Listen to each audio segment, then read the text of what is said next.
De volta ao Globo Esporte, o Vasco enfrenta o Tombense amanhã pela segunda fase da Copa do Brasil. Você vai ver ao vivo na Globo depois de Amor de Mãe.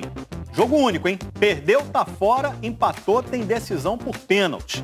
O Vasco já está em Minas Gerais, mas antes da viagem, a gente bateu um papo com o Zeca, que é um dos principais reforços do time para essa temporada.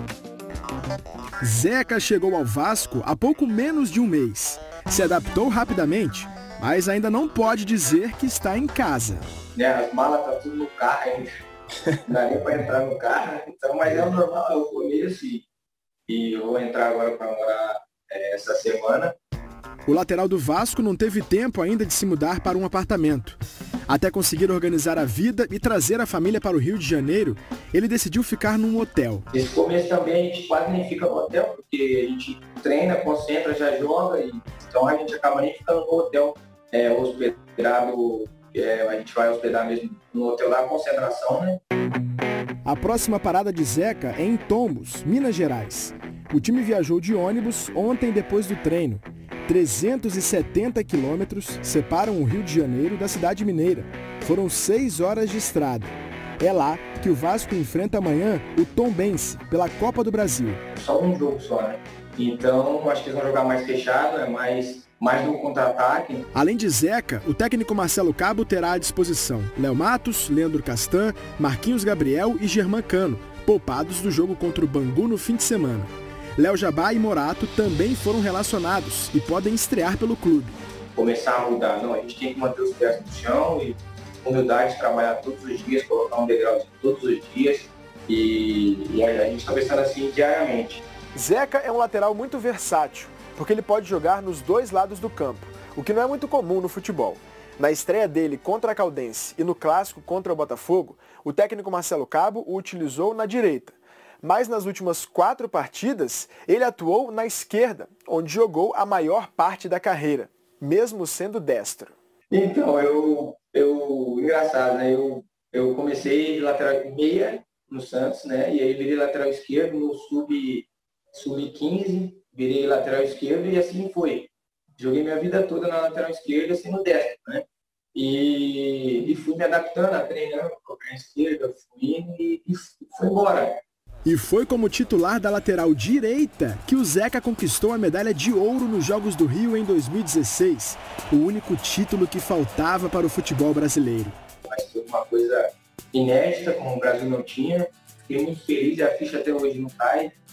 As pessoas me perguntam, mas eu acho que só mais quando eu tiver um filho e eu estiver sentado no sofá falando para ele, ó, o pai ganhou. Zeca!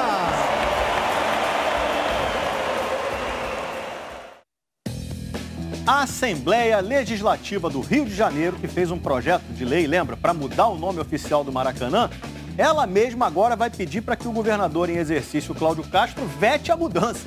A justificativa é que o momento é de concentrar o trabalho no combate à pandemia. Pelo projeto de lei aprovado na própria Alerj há menos de um mês, o estádio passaria a se chamar Rei Pelé, em vez de jornalista Mário Filho. Não mexe com isso não, deixa Mário Filho mesmo. O Minas venceu o Praia Clube e é o campeão da Superliga Feminina. Quem acha que 2 bicampeões olímpicos não choram em uma decisão de título nacional, nunca viu a Superliga. Jogaço, com emoção, como você gosta de dizer, até o final. 4º título nacional da história do Minas, o 3º de Superliga. Paulo Coco, técnico do Praia e auxiliar de Zé Roberto na seleção, treinou Thaísa, do Minas, nas campanhas douradas de Pequim, em 2008, e Londres, em 2012. Ontem, Paulo chorou o vice e Thaísa o título. A recompensa depois da lesão grave que ela sofreu no joelho esquerdo. Para mim foi uma inspiração muito grande, porque eu passei por uma situação de que as pessoas não acreditavam que eu voltaria a jogar. E os que acreditaram que eu voltaria a jogar não acreditavam que eu voltaria a alto nível. Então, assim, foi graças a Deus, digamos assim, um desabafo. A vitória veio depois de 5 sets. O Minas venceu o primeiro, mas perdeu os 2 seguintes de forma arrasadora. Parciais de 25-13 e 25-12 para o Praia. No 4º set, o time da capital mineira recuperou o domínio, comandado por uma das craques do país na atualidade, Macris. A levantadora ganhou o prêmio de melhor jogadora da posição na Superliga. Macris serviu muito bem a norte-americana Megan Easy, que fez 24 pontos. Foi quem mais marcou no jogo. No tie-break, o quinto set, vitória do Minas. Lá vem Megan! Sai! Cai! Megan! Ponto do título! É ponto do Minas! O Minas é campeão! Foi fantástico essa final, a gente encarou o Minas de frente, o grupo foi sensacional, lutou o tempo inteiro, mesmo atrás a gente tentou buscar, reverter o placar. Desde as 5 Superligas, entre 2013 e 2017, vencidas pelo Rio de Janeiro, nenhuma equipe havia conquistado a competição em sequência, até chegar o Minas. Foram 2 finais e 2 títulos. Eu falei, eu vou dar tudo do que eu tenho dentro de quadra hoje. É o último jogo da temporada, eu vou dar 120%, vou dar tudo que eu tenho, vou entrar de sacola cheia e sair de sacola vazia. Sacola vazia, mas sem mão para carregar tantos prêmios. Melhor central, craque da galera em votação popular e melhor jogadora da Superliga. Tudo isso é da Thaísa. Tá bom ou quer mais? Sempre quer mais, né? A Coreia do Norte desistiu, gente, de participar dos Jogos Olímpicos de Tóquio. Segundo o governo norte-coreano, a decisão foi tomada no fim do mês passado, mas apenas hoje publicada no site oficial do Comitê Olímpico do país. O comunicado informa que a delegação da Coreia do Norte não vai comparecer aos Jogos de Tóquio para preservar a saúde dos atletas. O porta-voz do governo japonês se limitou a dizer que a preocupação com a segurança dos participantes é uma prioridade.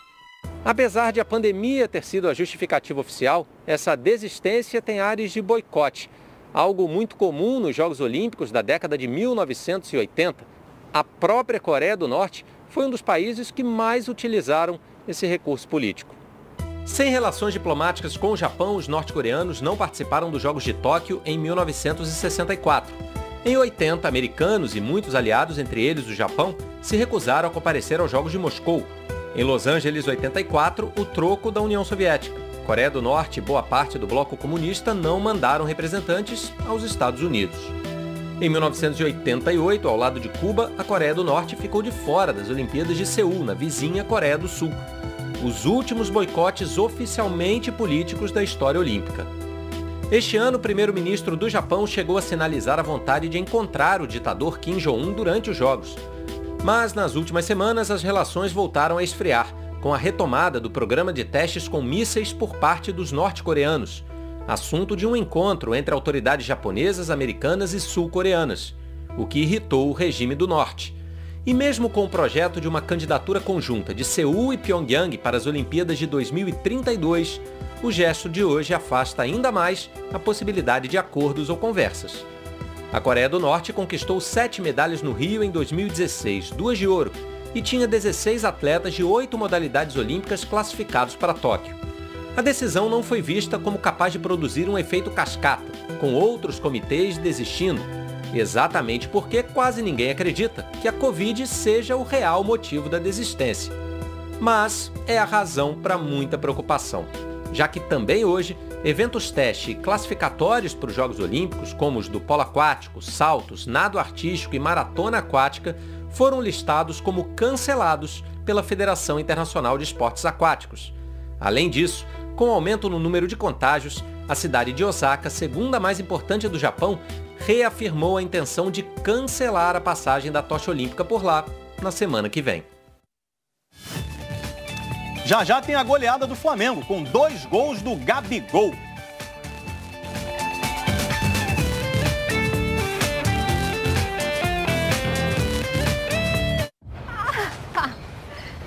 Você não é o Rodrigo Mendes de Souza? Não, você tá se confundindo. Você não tem o cartão 326677433114? Tá bom, sou eu. Eu sabia, Rodrigo. Como que você me reconheceu? Pela placa do carro, né? Óbvio. A MZ 5738 foi pago em 12 prestações de R$ 1.800. E, aliás, esse carro aqui tá inteiraço, hein? Proteger seus dados não é brincadeira. O Itaú cuida da sua privacidade. Itaú, feito pra você confiar. Só pra mandar no grupo? Chegou a Troveran Dip. A potência de 1 grama de dipirona contra as dores que chegam com a menstruação, inclusive as cólicas. Nova Troveran Dip, potente contra as dores do período menstrual. 3, 2... Ai, não. Justo agora. Destrave. Mude para Vivo Fibra e aproveite todos os momentos com qualidade. E como é que a gente vai fazer para saber? Você sabia que tanto na concessionária quanto no site, a Chevrolet sempre tem as melhores condições? Posso saber mais? Claro, com certeza. Temos o Spin, o crossover com design esportivo, muito espaço, tecnologia e parcelas de R$ 990. Tem mais? Tem sim. Tem o Joy, o hatch que combina segurança e economia, com entrada reduzida e parcelas de R$ 599. Uau! Acesse o site e confira outras ofertas. Encontre novos caminhos. Hoje, depois de todas as mulheres do mundo...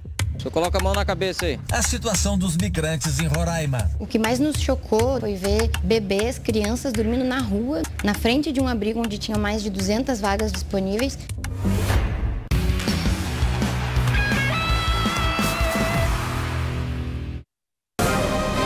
Linda bola para Gabriel, bateu no gol, Gabriel! Gabi, gol! É o nome da emoção! Prepara a plaquinha onde tem gol do Gabigol! Haja braço para levantar tanta placa em vários estádios, diferentes idiomas, com uma só camisa.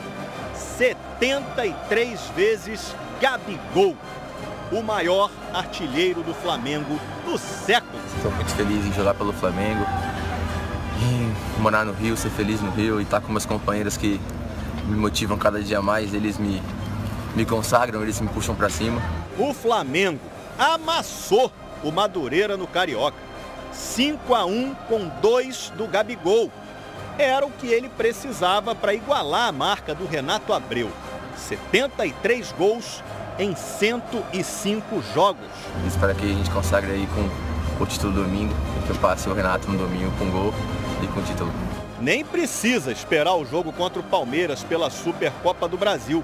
O Gabigol já é o recordista se a gente levar em conta só os jogos oficiais. Se não foi uma pré-temporada completa, só com 14 dias trabalhando, mais ou menos, acho que serviu para revigorar, né, a energia do elenco, né? Começou com o pênalti do Breno no Bruno Henrique. Gabigol na cobrança, 1-0. Sempre ele, Gabigol! 5 minutos depois, Felipe Luiz cruzou para o Gerson fazer o segundo. Matada linda, virada mais rápida e a bola na rede. O volante não marcava desde dezembro do ano passado. A galera fica de olho, hein? Como eu já falei várias vezes, né? O Coringa não faz toda hora gol, de vez em quando. Fazer o quê? Deixa pro Gabigol então, que tava com uma vontade danada de fazer mais um. Sai da frente, 3-0. O rebote do goleiro caiu nos pés do Gabigol e dele pra rede. De passe em passe, o Flamengo fez o quarto. Gerson, Isla e Diego. O Diego emendou, guardou! Arrasador, Diego! Diego Ribas, Diegão da massa. 4 gols só no primeiro tempo. O Madureira, que até então estava invicto no Carioca, conseguiu um golzinho com o Luiz Paulo na volta do intervalo. Uma desatenção ali do Flamengo, rapidamente apagada pelo Arrascaeta. Que solução que ele teve pro lance. Rabiscou o back, viu cantíssimo aberto e botou. Com categoria ele acertou. 5-1. Flamengo é o líder do Carioca, mas agora só tem olhos pro Palmeiras. No domingo tem Supercopa do Brasil. O campeão brasileiro enfrenta o campeão da Copa do Brasil no Mané Garrincha, em Brasília. O que aconteceu na temporada passada já está lá, guardado na temporada passada. Vamos tentar escrever uma nova temporada já num primeiro confronto importante nesse domingo. Domingo, então, disputa de título da Supercopa do Brasil, Flamengo e Palmeiras ao vivo na Globo, 11 da manhã, tá?